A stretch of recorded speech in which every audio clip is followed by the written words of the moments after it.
Matanong ko lang po about dito sa food festival na pinayagan ng ating butihing Mayor Isko Moreno. Siyempre natutuwa ako. Ako nga kaya pumunta dito kasi parang paborito ko kasi durian, suha, yan.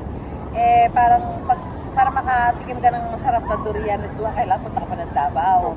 Pag dinala naman dito, medyo mahal. Yes po. Medyo mahal na. Tapos minsan, siyempre lalo na pag hindi season, parang hindi masyado. Pag dinalang ganyan, pwede kang makapamili rin po. Feeling ko nasa Davao din ako ngayon dahil sa dami ng pagpipilian ng mga palindang yan na paborito ko. Yung durian, suha, marang, isinamakta mo.